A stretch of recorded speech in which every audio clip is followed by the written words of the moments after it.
చర్చించిన తర్వాత మేమందరం ఒక నిర్ణయం తీసుకున్నాం. ఆ నిర్ణయాన్ని చెప్పడానికే ప్రత్యేకంగా ఈరోజు ఈ ప్రెస్ మీట్ పెట్టడం జరిగింది. మేము అనుకున్నది ఏంటి అంటే, హైదరాబాద్లో ఈరోజు కాదు, మీరు ఒక్కసారి మా ట్రాక్ రికార్డ్ చూస్తే కూడా మేమేదో కొత్తగా ఇవాళ పర్యావరణ ప్రేమికులు కాలేదు, కొత్తగా మేమేమి మాట్లాడడం లేదు. హైదరాబాద్కి మా ప్రభుత్వం ఉన్నప్పుడు మేము చేసిన ఎఫర్ట్స్ వల్ల ప్రపంచంలో ప్యారిస్, బొగోటా లాంటి నగరాలను తలదన్ని గ్రీన్ సిటీ అవార్డు కూడా 2022లో మన ప్రభుత్వం ఆనాడు హైదరాబాద్ సిటీకి సాధించి పెట్టింది.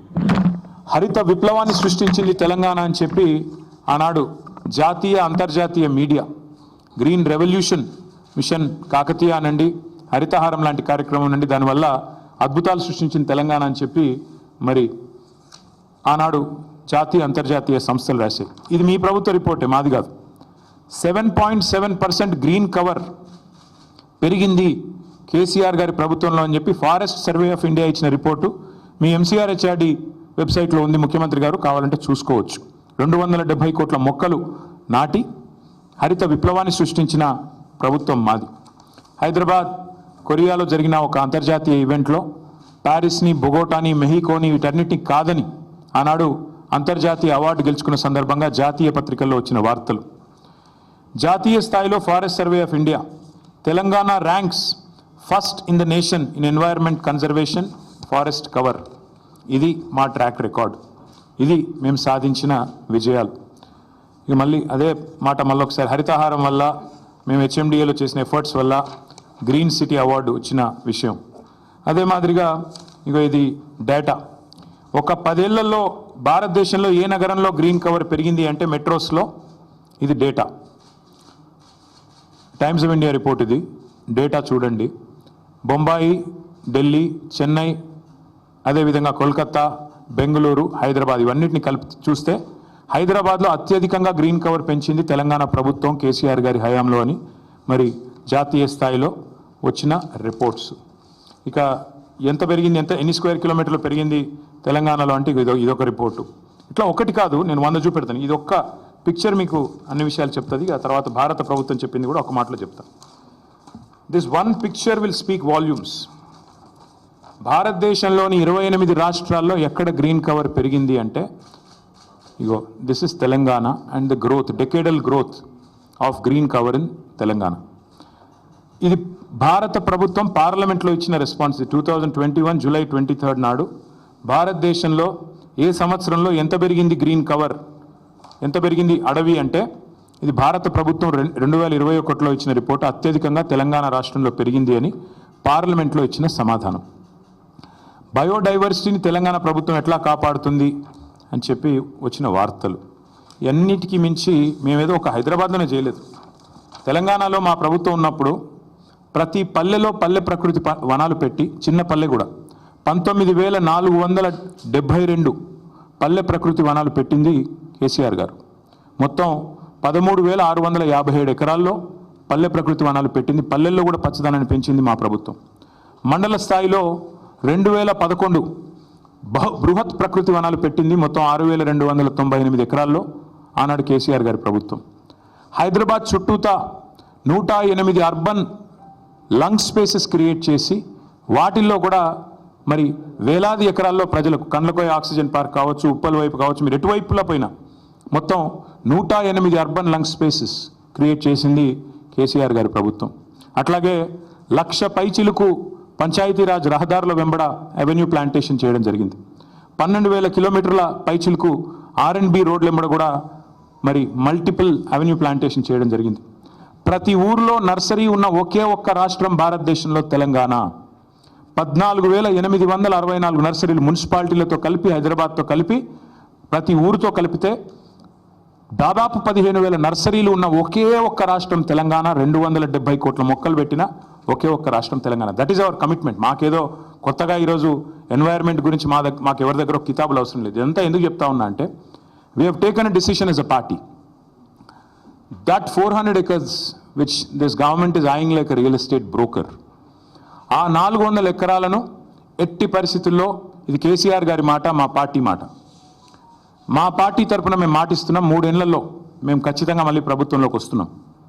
ప్రభుత్వంలోకి వచ్చిన తర్వాత మేము ఆ 400 ఎకరాలని మొత్తం హైదరాబాద్లో మొత్తం తెలంగాణలోనే అతి పెద్ద ఈకో పార్క్గా ఏర్పాటు చేస్తాము.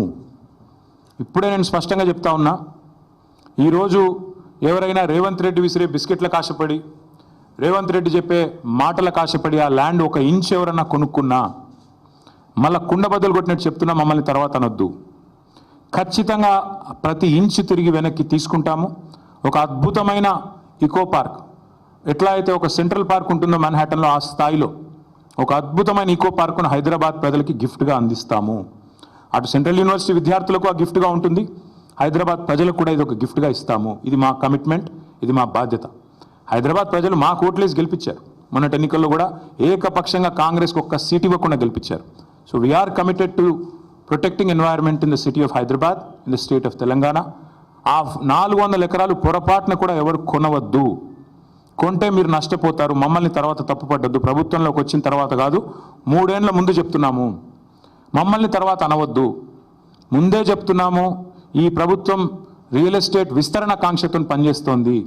మేము మాత్రం భవిష్యత్ తరాల కోసం ఆలోచిస్తున్నాము. A politician thinks about next election, a statesmen thinks about next generation. అందుకే మా నాయకుడు కేసీఆర్ గారు చెప్పారు, వచ్చే తరాల కోసం ఆలోచించాలి ఆ 400 ఎకరాలు.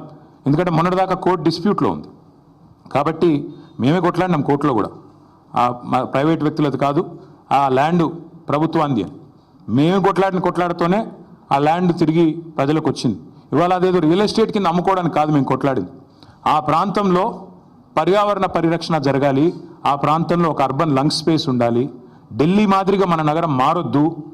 ఢిల్లీలో ఎట్లయితే ఎయిర్ క్వాలిటీ దెబ్బతిని ఇవాళ మాస్కులు వేసుకొని తిరిగే పరిస్థితి వచ్చిందో, ఎయిర్ క్వాలిటీ డేంజరస్ లెవెల్స్గా ఉంది అని చెప్పి ఇవాళ వివిధ దేశాలు అక్కడి ప్రజలు ఎవరైతే ఉన్నారో వారికి చెప్పే పరిస్థితి వచ్చిందో, ఆ పరిస్థితి హైదరాబాద్కి రాకూడదు. భవిష్యత్ తరాలు బాగుండాలి అంటే, మన పిల్లలు బాగుండాలి అంటే, so we're committed and we're committing to making sure this 400 acres of Kanche Gachibowli land will be converted into an eco park, and we are requesting all the people who are interested in coming and joining with us.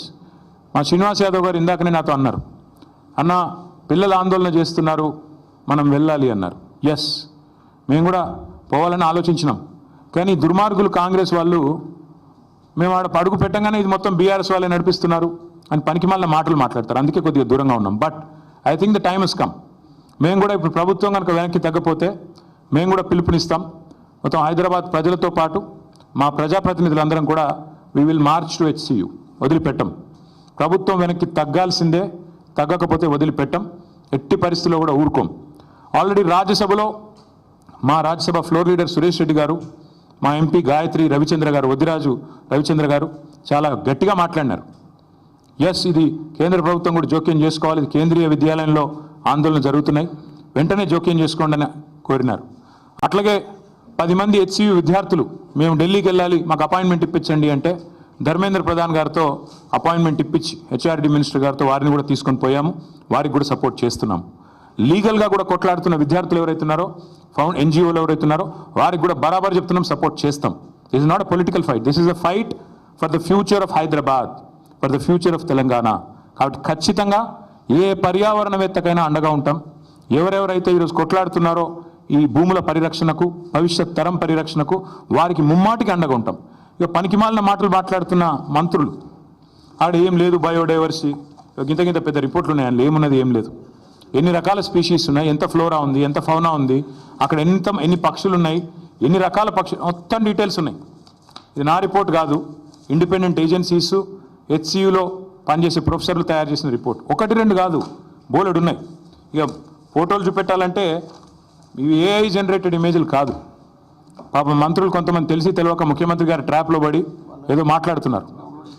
Me HCU వెబ్సైట్లో ఉన్నాయి, కావాలంటే చూసుకోండి. Hyderabad central university వెబ్సైట్లోనే ఇవన్నీ కూడా ఉన్నాయి. చెరువులు, అక్కడ ఉండే తాబేళ్ళు, 1-2 కాదు, అక్కడ ఉండే పశువులు, అక్కడ ఉండే పిట్టలు, పక్షులు, అక్కడ ఉండే చెరువులు, ఇక అక్కడికి పోయిన రేవంత్ రెడ్డి గారి బుల్డోజర్లు, అక్కడ ఎరేజ్ చేసిన, అక్కడ వీరు క్రియేట్ చేసిన అరాచకం. 1-2 కాదు, చూడండి ఎట్లా ఒక యుద్ధానికి పోయేటప్పుడు ఎట్లయితే పోతారో అట్లా ఆ మిలిటరీ ట్యాంకర్లు వేసుకొని పోతారు చూడు, ఆ స్థాయిలో ఓ దొంగలాగా ప్రభుత్వం పోవాల్సిన అవసరం ఏంటి? అక్కడ ఉండే పశువుల్ని ఇంత స్థాయిలో ఒకటి రెండు కాదండి, అక్కడ ఉండేది వందలు. అక్కడ హెచ్సిలో నివసించే వారికి ఎవరికైనా తెలుసు, స్పాటెడ్ డియర్ అనేది క్యాంపస్లో ఫ్రీగా తిరుగుతూ కనబడుతూ ఉంటుంది. రాహుల్ గాంధీ గారిని కూడా చివరిగా అడుగుతా ఉన్నా, మీరేమో పెద్ద పెద్ద ఉపన్యాసాలు ఇస్తూ ఉంటారు, పెద్ద పెద్ద మాటలు చెప్తుంటారు. అదే పెద్ద పెద్ద ఉపన్యాసాలు, పెద్ద పెద్ద మాటలు చెప్తా ఉంటారు రాహుల్ గాంధీ గారు.